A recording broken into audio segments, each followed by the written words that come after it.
Hey Justin, welcome back to my show Moments with Master.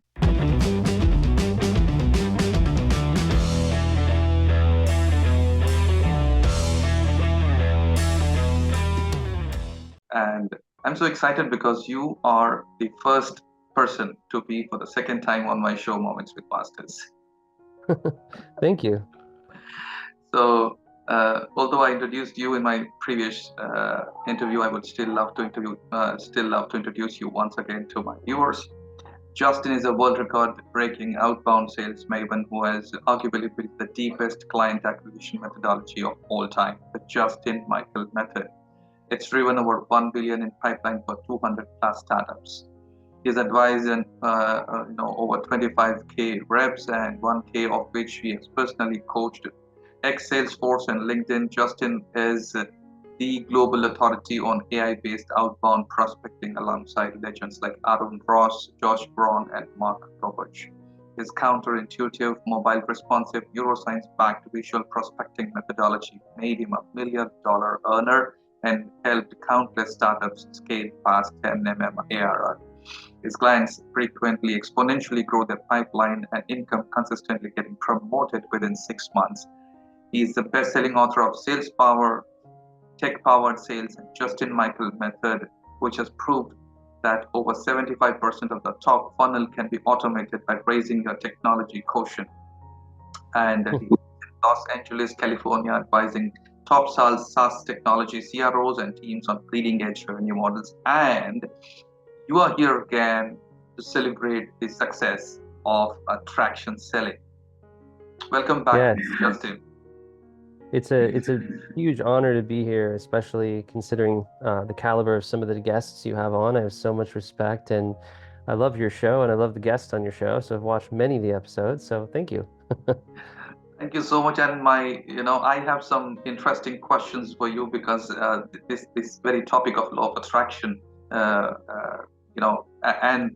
the way you have blended law of attraction with sales, I think we are going to have a couple of interesting questions. So here's the first question. In attraction selling, you combine principles of law of attraction with, the so-called traditional sales techniques. Can you explain how these two seemingly different approaches complement each other in practice? Yeah, so it's really interesting because my first book was called Tech Powered Sales, and that really fits with your bio for me. I have been a person in software sales in the world that's been figuring out methods to automate that, automating emails and cold calls and having artificial intelligence do the personalization. It's been a lot about machines becoming more like humans and humans more like machines. So you're thinking, it's a little out of the profile. But what happened when I was exposed to things like psycho-cybernetics and, Sid Banks, Wallace Wattles, James Allen, I mean, so many interesting uh, resources and reference points here. So I found that for me to actually coach sales reps, 95% of the problem was an inside job. It was their inner dialogue, their consciousness, their self-identity. What was limiting their ability to land the meeting with the CEO and progress the deal and close the sale was often coming down to core issues of worthiness and identity um, at a much deeper level. So I am not a trained therapist or have certification of any kind, except I've been selling software for, I don't know, I mean, since it really began, the whole software as a service trend. I'm 44, but I'd say around 2005, and I've been selling generally since 2001, so 23 years. And I wanted to unpack my mindset of how I stayed, upbeat and optimistic in such a rejection dense environment. And then I found that consultants and coaches and entrepreneurs and entrepreneurs of every walk of life, they have so much optimism and love and they have so much to give, but it's also very rejection dense. You create this great offer, this great course, you go on LinkedIn and everybody says, no, thanks. I don't want coaching, so that led me into researching and getting into this group dynamic from the content perspective, people like, Steve Hardison and Rich Litvin and Stephen Chandler and Ankush Jain. And they brought, and JP Morgan Jr., I mean, it can go on and on. Townsend, they brought this sort of really loving and being centered vibe to the ability to acquire clients. And then I saw that like that's not in selling software. We're very like military cultures now. You had Bob Berg on, and I think people are hip to the Go-Giver. So I was snooping around and thinking like, was someone done like a law of attraction book that has 20 years of software sales? And then, also a lot of metaphysics background. So my story was I bumped into Jack Canfield at a charity auction when I was 26. And I had done a favor for a friend who was Jackson Brown's CPA, certified public accountant. I'd helped put on a concert for his daughters, and she was in her 20s and doing some singer-songwriter stuff. At the time, I had a venue. And to thank me, he introduced me to Jack Canfield, and I won all of Jack's books and tapes in 2006. I'm 26, and he hands me this little black thing. He goes, "This is the secret DVD. You should check this out." There wasn't even a label on it. So I watched the thing, like just like everyone. And about 6 weeks later, I met Rhonda Byrne, who started it through another crazy bridge of incidents. And so that book, was source referenced on Wallace Wattles' The Science of Getting Rich of 1910. I took her advice. I read that book 1,000 times and I could recite it. Gratitude is the longest chapter. And that led me to, you know, all the other ones. But I really love Neville Goddard. I'm huge on him. Mm. And yeah, like obviously Think and Grow Rich. You have the books with you. Yeah, so it was my application of these techniques that about 3 years later, I'm sitting in Silicon Valley. I'm trying to get a job. I moved from Los Angeles. I've been in all these incubator startups. I wasn't making a big amount of money.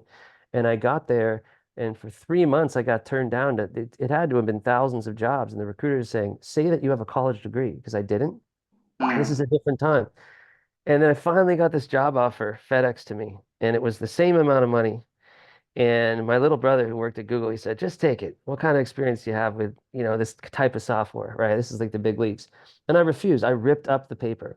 But during this time, I had started tuning into solfeggio frequencies, these frequencies, because I wanted to meditate, I wanted to visualize, and I couldn't calm my head down. Now, I'm thinking about, I drank quite a bit of Starbucks back in the day. I barely touch caffeine now or tea, but the mind tends to get a little this beta state is intensified. It's very good when you're task mastering, but it's very stressful in the brain. So the music allowed my mind to calm down. And so I wrote this paper. Yeah, Uh, that's exactly what I was about to ask you about. This is the most interesting thing again, musifestation. And yeah, and how did it start? And yeah. So yeah. if you go to musifestation.com, I've just loaded up the actual little PDF I wrote in Mm. 2011 when I was 31, and I just got the website musifestation.com. There's nothing there now, so you could just read it. And that I sat for a few months and I listened to solfeggio frequencies and I visualized a future as if it were happening now. And it was music, it was manifestation, it was affirmation, just sort of all together, but it allowed my mind to relax. I didn't exactly know how it worked. And then about 2 weeks later, the phone rings, and I got a job working for Sean Parker, the world's youngest billionaire, um, in a company called causes.com. And it Mm. was a six-figure role. And I'd never made any money like that. Now, I had the expertise, and my investors in the incubator had made an introduction, right? That bridge of the incidents that I've been sitting there visualizing. And I remember I got the call, and I just remember like my brother not thinking I could do it. I almost jumped for joy. Like I think I actually did.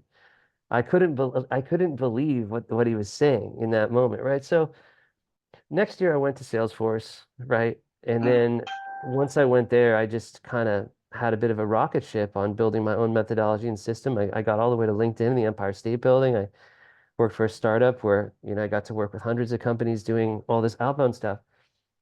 Well, I turned 40 and went on my own, and I built up this coaching consultancy, which all sales training. And from the sales training, I started getting into the mindset. And from the mindset, I started going back into this internal psychology. And that's when I thought, well, gosh, I should just start sharing the paper, the Musifstation thing. So we get to the third book in the trilogy, the Justin Michael Method. And they're like, well, you could do a book on side hustles because 40% do that. I was like, that's enough material in the first 2 books.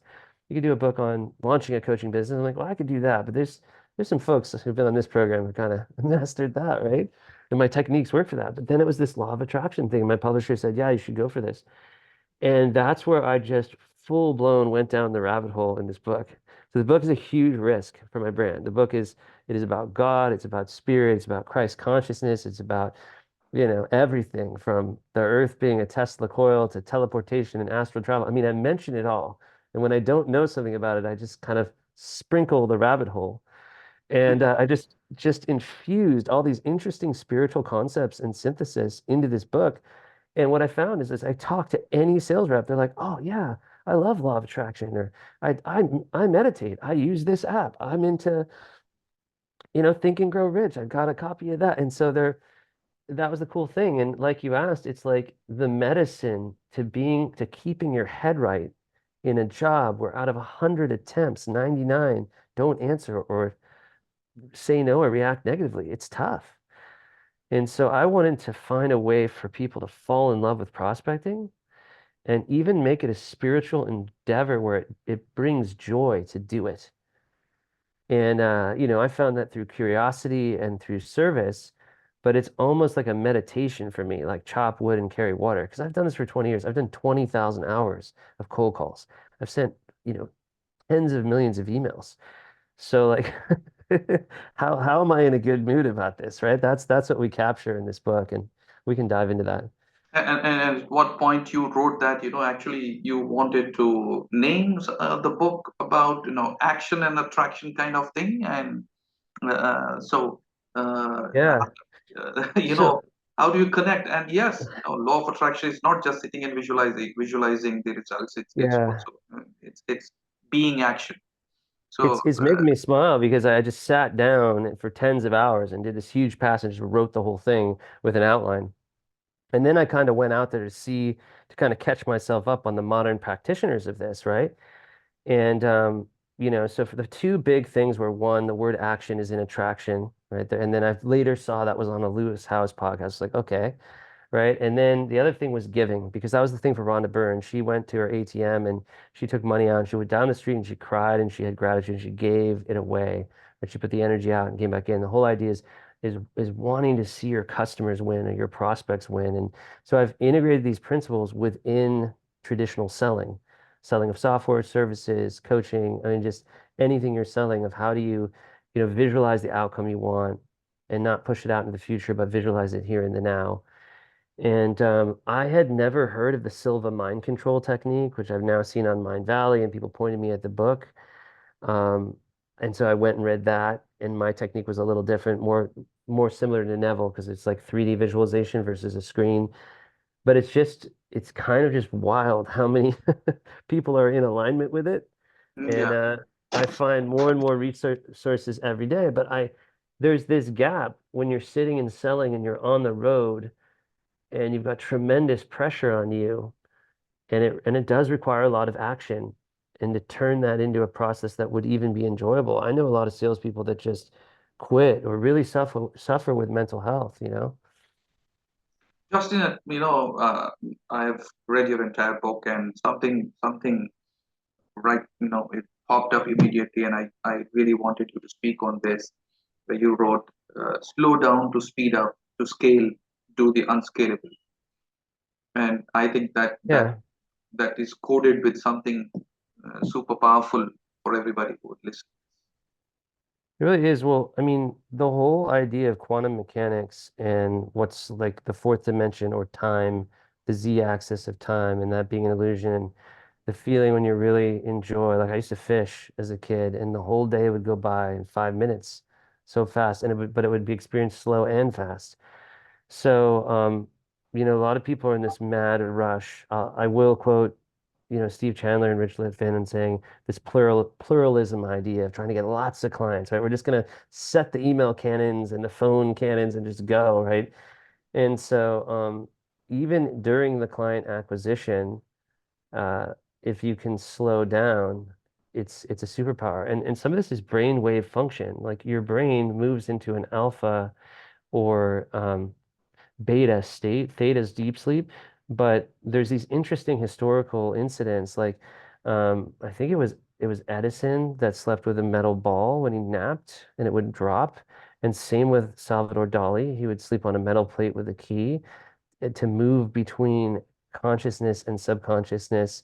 and to tap into that, right? So we have to reprogram our subconscious mind to have a better self-image of ourselves. We have to slow down and be present with prospects, and we have to have this great other orientation where we almost disappear and put all the focus on them. And traditionally trained salespeople are running a sales process or a sales method. Like I'd be qualifying you and asking you this series of questions, which keeps me in my head working through my process. And it's like, what happens if you're just super curious and put all your focus on the client? It's really magical what can happen. And yeah, I mean, some of these professions as a seller, you talk to a lot of people that you don't really want to talk to. And that's just a block, right? That's you seeing the oneness and the spirituality that we're all part of the same energy, and then having that compassion, that love to care about that person, be interested in what they're doing. So yeah, I've integrated a lot of techniques in this book. I've provided a wild amount of attribution. There's probably 100 things attributed because I have a methodology and people hardly ever attribute me. They're like, this is really good. I better not tell anyone, and it's funny. And some people are really nice about it, but I just think that's because it works. They don't say where they're getting it. Uh, And two things, one thing that I understood from your book is that about your coaching method, which focuses, which kind of like starts from working on the belief systems of your clients. And so, how important do you think uh, is working on the belief system and the mindset uh, yeah. for sales professionals? Like we're these big magnets that are vibrating at a certain frequency and attracting them. We're pushing out a magnetic field, like in the quantum field. And so if you're trying to close a sale and you need to hit a certain quota, a certain amount of money every month in software, maybe you want to build your coaching business to 25K a month or 50K a month, but you have doubt and you're vibrating it. I doubt I can get there, right? The genie in the lamp says, your wish is my command, right? It just, you attract that reality. So people are like in the outer shell, Einstein's definition of insanity. They're just looking for strategies, tactics, email hacks. I mean, you can take the same emails and send them to the same clients and have a bad attitude and a low self-worth and be just pummeling yourself with negativity. And you can take the exact same tactics and align internally. And it's quantum entanglement. It actually impacts the people on a level that the mind can't even understand. So it's that internal shift. I call it pronoia. The universe is plotting to do me good. People have called it the benevolent, benevolent universe. There is also a story about an elephant, which is always important. I mean, right, the Mm, baby elephant that goes around the yeah. circle and has a little tie, and then it grows up and it doesn't realize, right? So every single salesperson, and if you're a coach or an entrepreneur, you're a seller or a founder, you're a seller has an internal number. They have an exact amount of money that they're comfortable with. So, if I train them really well, they're going to, okay, they have a $200,000 a year, 500,000, they may even break $1 million a year. But then deep down, there's sort of like an attachment with money and where they're at, and they'll kind of fall down even lower It's like once their I've gone. internal thermostat. And, It's like internal thermostat. People call it the upper limit problem, was upper game limit. enders. Yeah. We Yeah. talked about that maybe last time, but it's also just the internal self-talk of the person. So we look at Mm, neuroscience. I mean, I think it's people say there's 70,000 thoughts a day. I think maybe modern experiments say 6,000, but there's also a ton of subconscious thoughts that are just happening. But the majority of those thoughts are negative, and the vast majority are repetitive. So what first starts to happen in this methodology in traction selling, I walk you through is like you see something and say, well, I don't think I can close the sale. And then I actually compared it to the rapper 50 Cent because he wrote a book called The 50th Law with Robert Greene. He got shot in the face 9 times. Let me tell you, if that happens to you, life is a downhill run. You're kind of like, I am the miracle, right? The mm. miracle. So what I tell people is like, you have a thought that's negative about yourself, just logically look at it and question it. And you see that in Sid Banks, you see that in Byron Katie, you see that in Eckhart Tolle. So many systems like we're not our negative thoughts. This is a pattern or a program before the age of 7. So the more you start seeing that you're not your thoughts, you're not your body, you're not your mind, you're the consciousness behind it, and that nothing negative can ever be you as a human soul. Your human soul can only be love. You can't use the law of attraction like in Star Wars, so like, you know, voodoo doll. You can't really use this for evil. I'm not involved in that realm, but you know what I mean? So deep, deep down, the soul can't be negative itself. It's just a pool of, infinite love. So once you disassociate with those negative thoughts, right? Because I came out of the music business and learning like jazz guitar, and it was like the movie Drumline. Like my internal self-talk in my 20s was like the scene in the Da Vinci Code where he's just sitting in the room and he's like, and I had to clear that out. And these days, like I have my moments, but when I see anything negative toward myself, I'm like, that's not me. And that was just, it just breaks people free. It's such an easy realization when people start to realize they're not their mind, they're not their thoughts, and they're seeking all their answers externally and what their body is doing and what's actually coming back on the screen. So you have to just go inward and use less effort to close sales, right? The program that we've all been trained is like you set the goal and then you just work crazy hard until Yeah. you're in the grave. And it's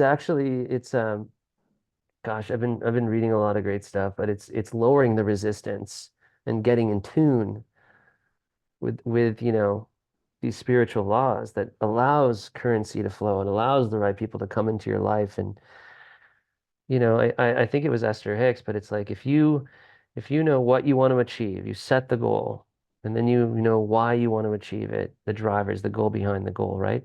Then the hows are the domain of the universe.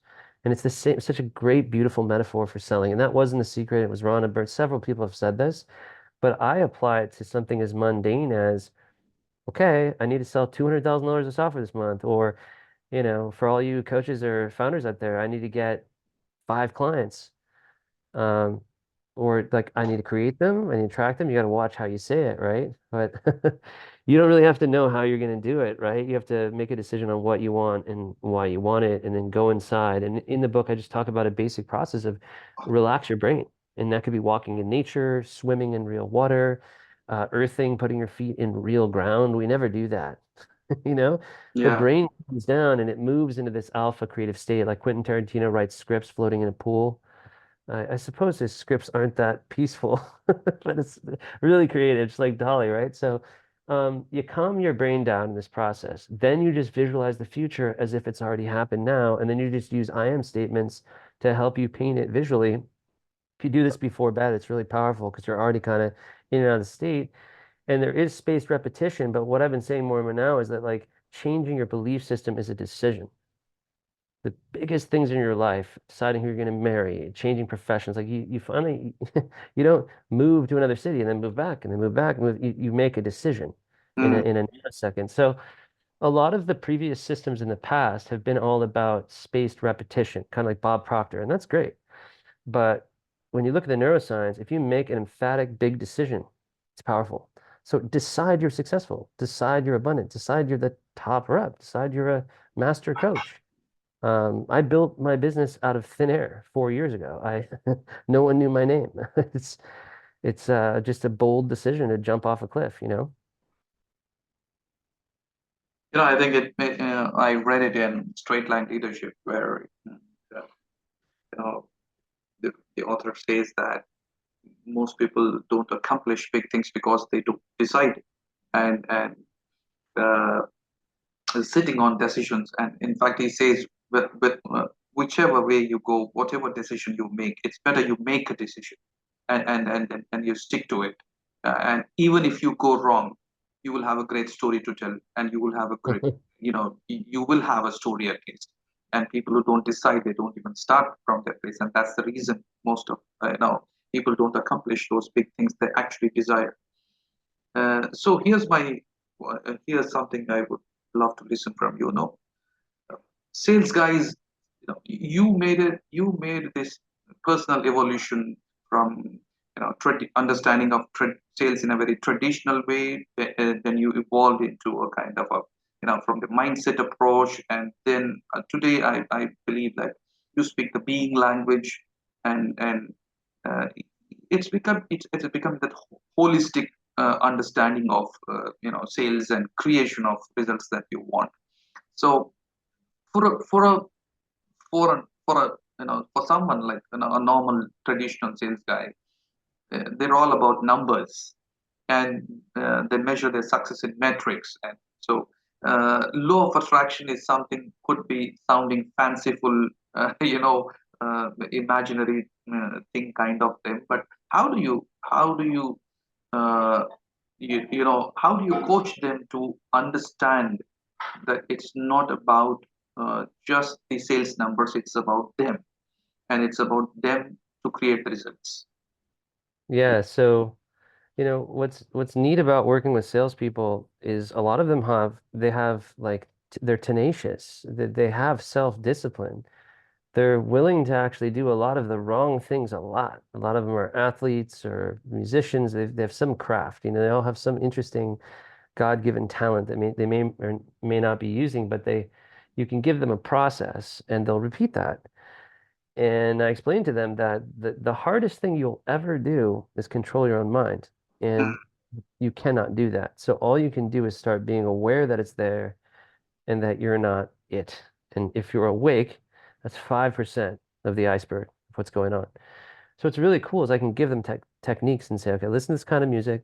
Go to YouTube and type in, 432 hertz and 528 hertz and look up cymatics, cymatics. Go down the cymatics rabbit hole for a while. Okay, that's great. Come back. Oh yeah, I'm listening to all this music. It's great.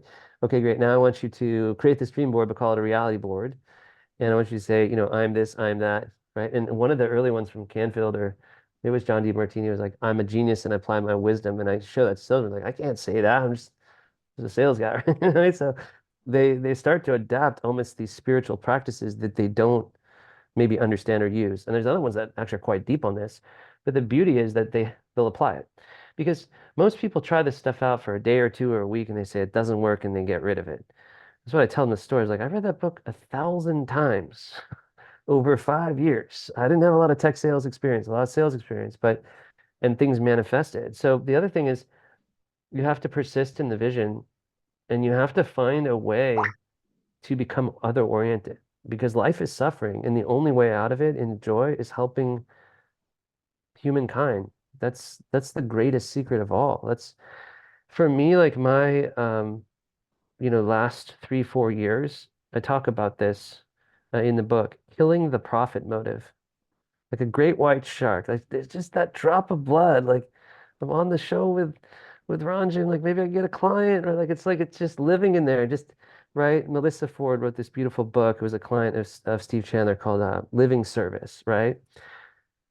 Once I let that go, that go-giver thing, I saw the pattern. Zig Ziglar. You can get anything in this life you want if you help enough other people get what they want. Now, if we're all oneness and everyone's connected, then by virtue of helping other people, you really just help yourself and elevate the world and all of human consciousness. So, yeah, dovetailing this all back, it's pretty heavy to bring this to salespeople, but I'm telling you, I've had over 100 five-star reviews. Todd Capone says you need some 4.2. So if someone wants to go and give me a 4-star review to help me, so it's more believable. The response has been outrageous. The people who read all of my books, they love it. They're seeing so many, signs and patterns from other things, and it's really working for them. I think it's giving people inner peace and validation that they can be more spiritual in what's often a very militaristic profession. Justin, there have been hundreds of books on law of attraction, hundreds. What's different about attraction selling? Yeah. Or So what's unique about attraction selling?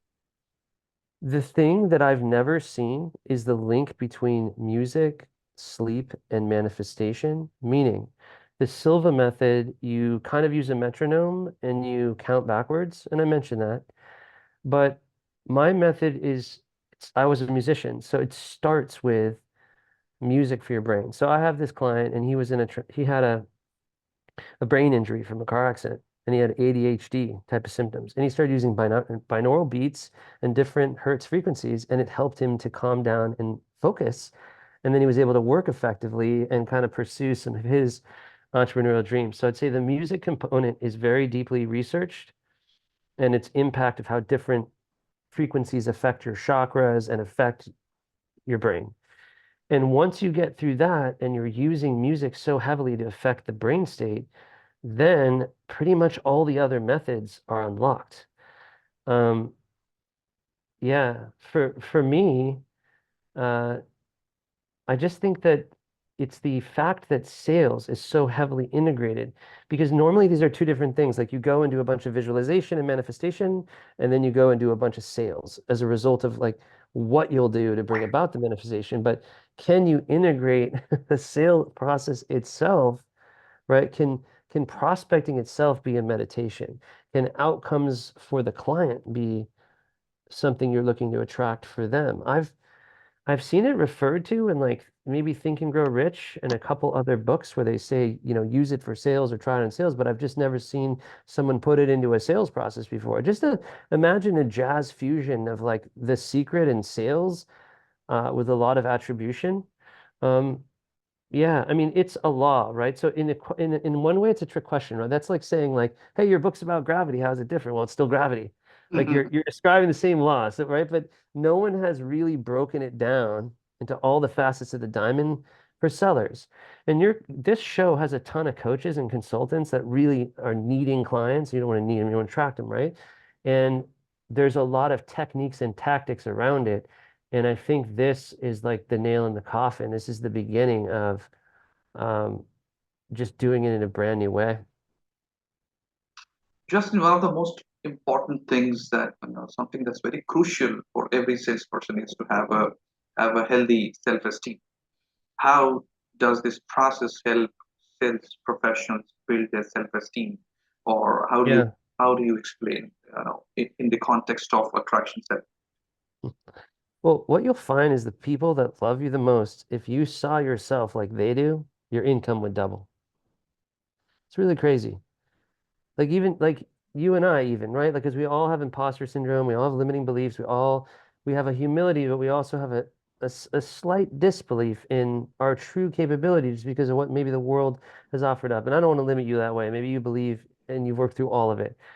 I have my moments, right? So um, it's really powerful once you start reprogramming your subconscious mind in a state between consciousness and unconsciousness and working on what you think of before sleep and programming that in. So, like the process of sleeping, you're harmonized with your dream and your vision.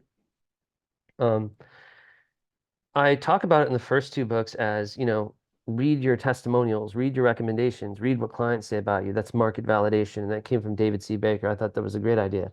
I talked about getting therapy. That's a great idea. The interesting thing about turning 40 is then you get about 14,000, 16,000 days left. You might be halfway through your life, a little under. And there's an existential crisis where you realize like this isn't forever.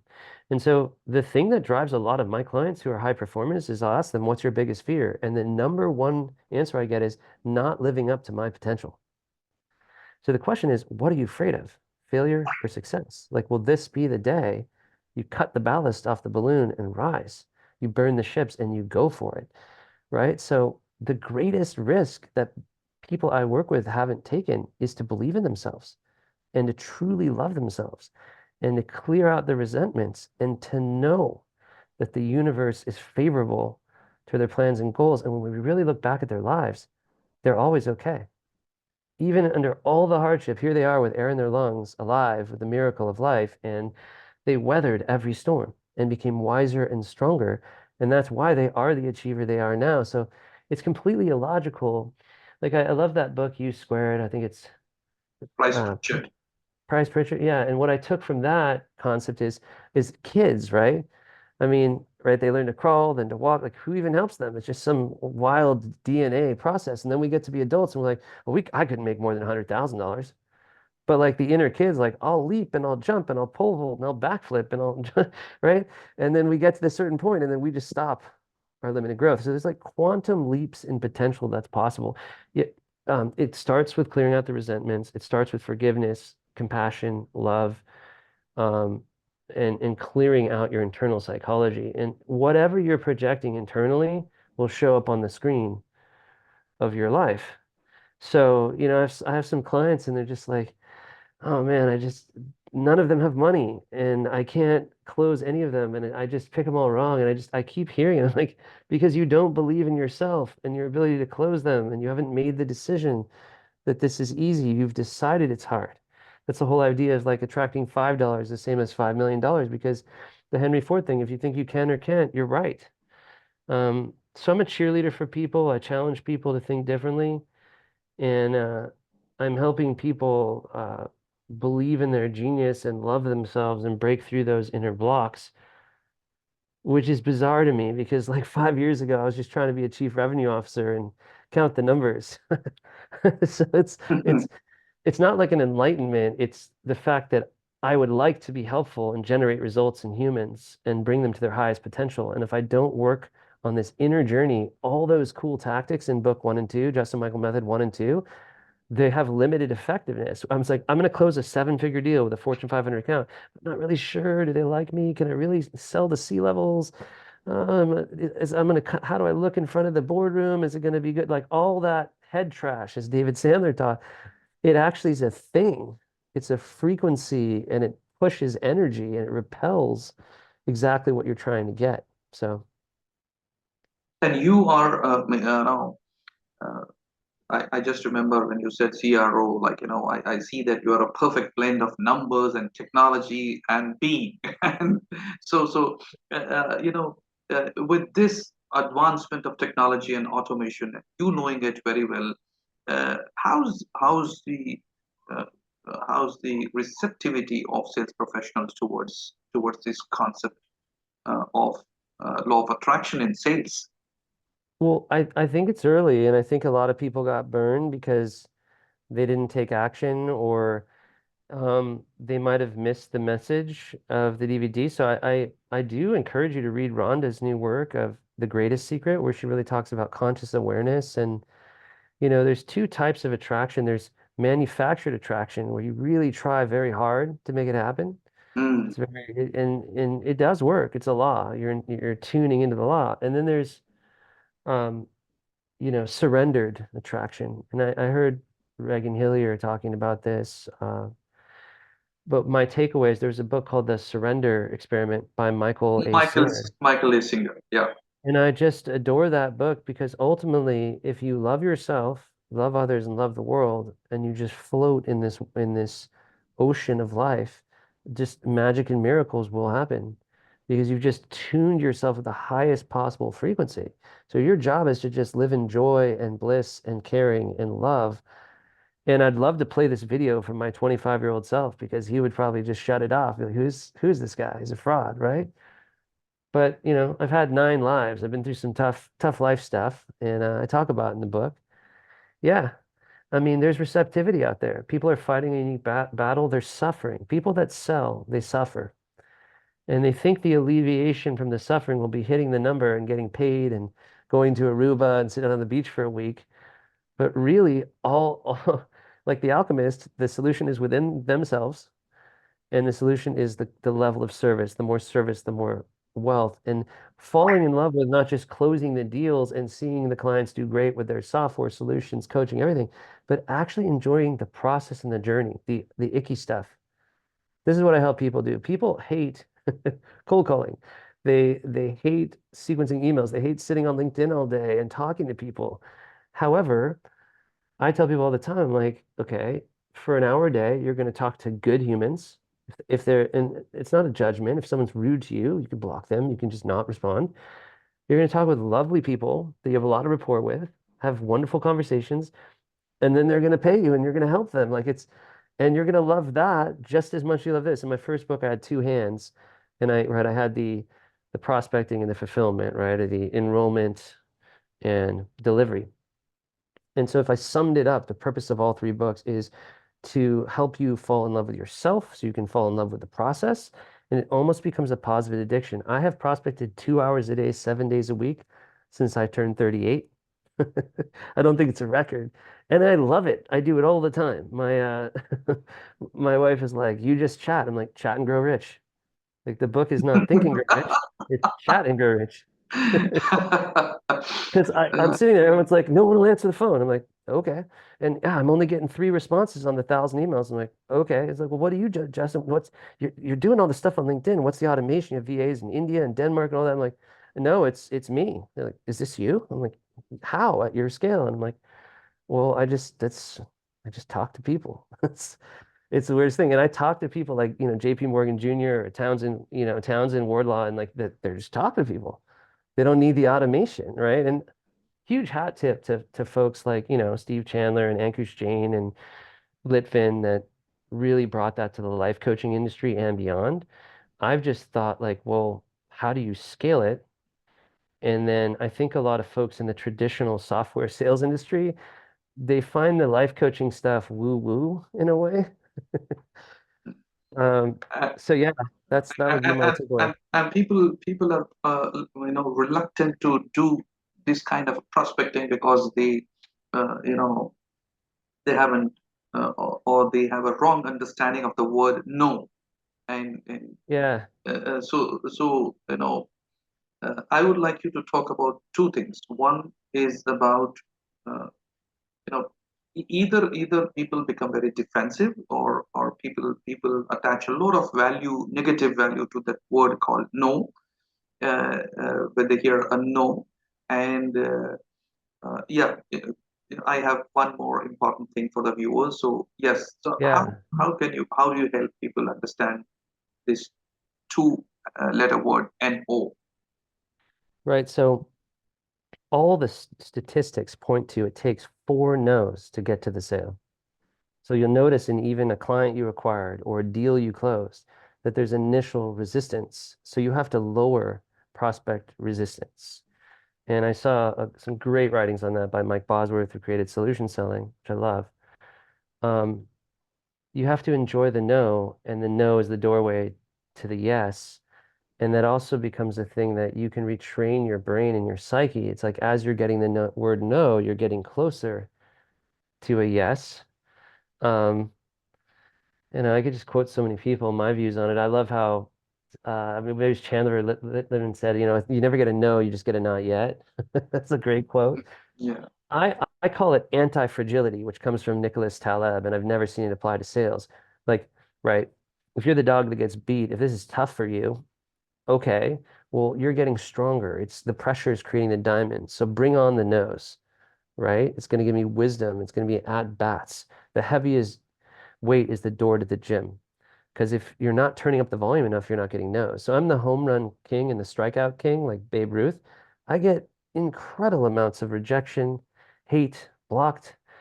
I'm never rude or aggressive. I always have finesse and decorum and respect, but I turn up my process to a level. I'm bold and provocative, and I go there. I'm very direct, and then we just move on. Someone says yes or no, and then I just let it go. And when I say four no's, that might be mysterious. What I mean is that you're not doing enough follow-up, or you've had some initial interest, but you didn't really probe or keep going. Most people send two messages on LinkedIn, and all the gold is between five and eight. And I would say maybe 1% of the people listening to this episode are doing over five touches per prospect on LinkedIn. That alone separates you. I'll do multiple video drops, multiple voicemails. It's really unique. What was your last question? The last one is the power of asking.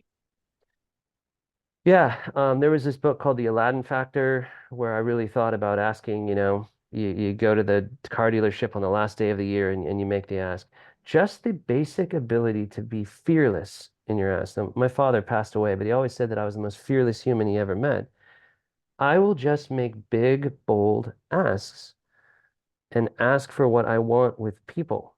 And so I know a lot of the coaching schools of acquisition are like, well, don't ask for what you want because then it'll turn them off, but it might repel them. But if you make a bold ask or you really want to help someone, sometimes they see that as leadership and it sets a frame and they respond favorably. So if I really believe I can help transform your business and your life, and I suggest that we work together from a specific tonality, whether in writing or voice, I mean, people like to be led. They're like, okay, he's sincere. I think you can really help me. Now, if you do it in a false way that's inauthentic and you're just left and right, can I coach you? Can I coach you? Can I coach you? Then it's cheap and it falls apart. But if you've done your homework and your research and you've had rapport and you really feel you can change someone's life. I mean, this guy, Tom Radel, sat me down at Salesforce. He was a former NFL guy and very successful. And he said, Justin, you read too many books. I'm like, what do you mean? He's like, here's all I do. I sit down in front of a client, I look them in the eye and I say, I am going to transform your business.